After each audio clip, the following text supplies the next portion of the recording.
Good day, folks, and welcome to review number 62. So, over Christmas, I went from having 0 first edition primes to having 2 of them. But today we're primarily going to look at the Transformers Prime first edition Dark Guard Optimus Prime. So, starting off looking at the packaging, we see that Prime comes packaged in basically the same Voyager first edition packaging we've seen with other figures. It's got the inverted trapezoid-shaped large clear plastic front, and then the smaller Transformers Prime base down at the bottom.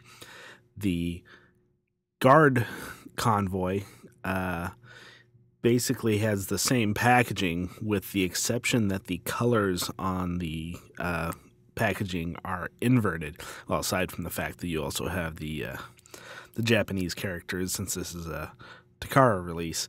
But I thought it was interesting that they basically just inverted the colors to create the look of the packaging on the black Prime. The back of the packaging features images of Prime in robot and vehicle mode, along with the artwork for Transformers Prime and the advertisement down here. And again, the Japanese packaging, it's almost the exact same image from one to the other, with the exception that they just made the black convoy black and white packaging.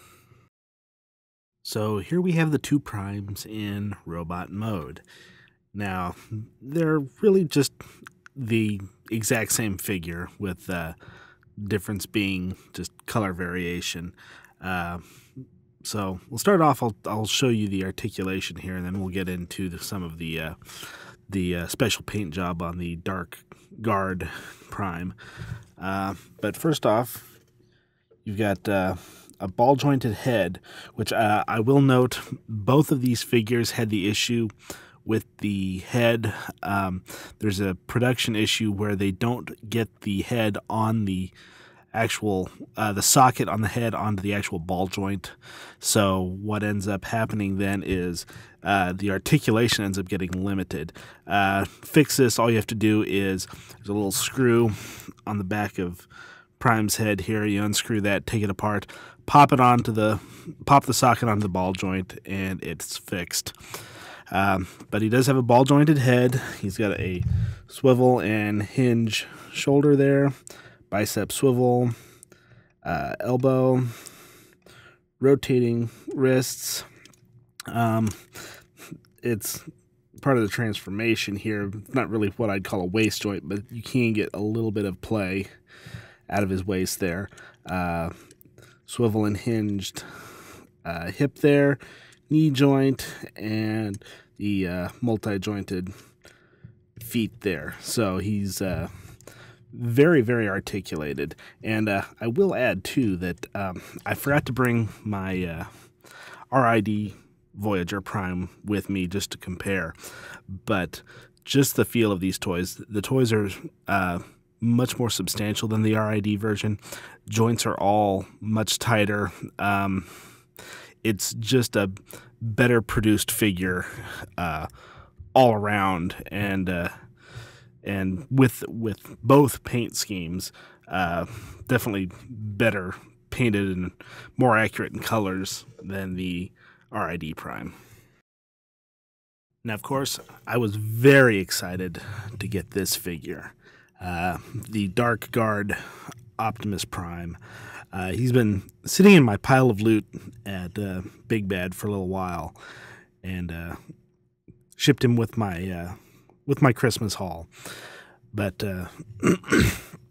I've always had an affinity for gold and black, and if you hadn't figured that out by my username, you need to go Google it. So this figure, when I saw they were making a gold and black Prime, I was real excited about this. And they did a great job. I mean, there's a lot of nice paint apps, a lot of nice color variations on this figure. You've got these nice gold accents on the head, gold accents on the arms, gold accents on the chest here, along with the silver accents for the abdomen, gold accents on the legs and on the feet. There's gold on the grill, the gold on the hubcaps on the wheels. I love all the gold accents on this figure, and I think it just looks extremely sharp. Would not have passed this guy up. Here's a close-up of the head sculpt on Dark Guard Optimus, and you can see again the nice gold paint apps they got going on the side of his, the vents on the side of his face, and the crest there, and then they kept the silver faceplate. The only thing I wish they would have done with this figure is gone with a little color around the eyes, either keep the silver or even do a little bit of gold around the eyes, because that's the only thing that looks a little different here, because the regular Optimus, he does have the silver paint around his eyes that's continued up from the faceplate. Still, though, I love the gold, so this is a great looking Optimus face. Each of the first edition Primes comes with one gun and one sword, which I know it kind of stinks, because usually when you see Prime in the show, he's either got two swords out or two guns out.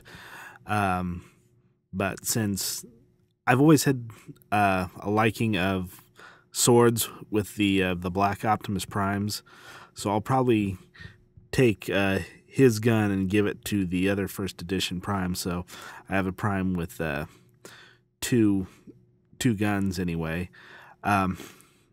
Even though the guns don't quite match, I was actually very surprised about this. If you look at the plastic on the American release standard first edition Prime, the plastic, it's not just a plain black plastic they used. There's actually a silver fleck inside of it, and I thought that was actually pretty neat that they did that for a weapon, because as far as I can tell, that's the only place on the figure where that silver fleck is used. So, on to Prime's transformation process. With all of the Transformers Prime Optimuses, or is that Optimi? Oh. The method of getting from the familiar robot mode to that same truck mode is starting to feel a little worn out, to be honest. There are some subtle differences here and there between the different figures, but there's nothing really that'll blow your mind. The thing to keep in mind when you have the first edition Prime, though, is that this is the first one to really get it right. And to be honest, despite being one of the first Prime figures, it still has one of the best transformations. Now, as I said, there are no real surprises with this transformation, but it does a good job of keeping the process smooth and not overly complex. Everything either tabs together or has a well-defined final position, so there's not really any guessing about where parts will end up. There is one point in the transformation, though, where you may have a little bit of difficulty, and that is when the arms fold in to become the nose of the truck. The arms have to be turned just right to allow those tabs in the forearms to line up with the slots on the chest. And you may have to do a little bit of massaging here to get those to fit. Otherwise, Prime has a straightforward and entertaining transformation. So, here we have the two Primes in vehicle mode, and as you can expect, the vehicle modes are identical on the two figures. They're the same figure. Only difference is color variation. Now, first thing you may notice here is on my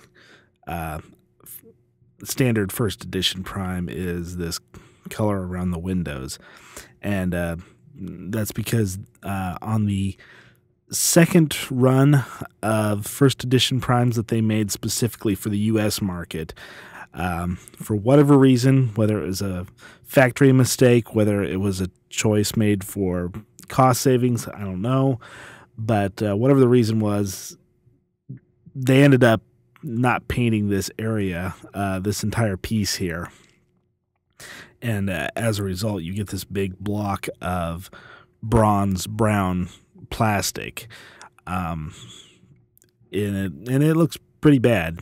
But my figure's not going to be in vehicle mode. The way I'm going to display them is I'll probably transform my RID Prime for the vehicle mode and leave the first edition Prime as the robot, because in all honesty, it's the much better robot mode. When you look at the Dark Guard version here, you get nice gold grille, gold wheels. You get a little bit of gold accents for the lights there. Just some real nice gold highlights. In case you haven't figured out, I like gold. But definitely one issue I have with it, though, is it's kind of plain. And what I'm thinking about doing with him is doing what I did with my Night Morpher Annihilator and make up some slant P decals and maybe put those on the sides here. Kind of like if you've seen my avatar, you know what I'm talking about. So I may do a little bit of custom decal work on here to make a Purdue truck. But here's the vehicle modes. The first edition Optimus Prime mold represents some of the best toy engineering we've seen from the Transformers mainline in recent years. It's a shame, though, that cost-cutting measures had to force some of the changes that we saw develop in the RID line and continue in the Generations line. I would have loved to have seen how the first edition engineering would have further evolved. Still, it's great that the US market now has a chance to get this figure. And beyond that, this figure now sports one of the best-looking black Prime paint jobs in recent memory. This is one of the best Transformers Prime figures made to date, and I would definitely recommend picking him up in one form or another.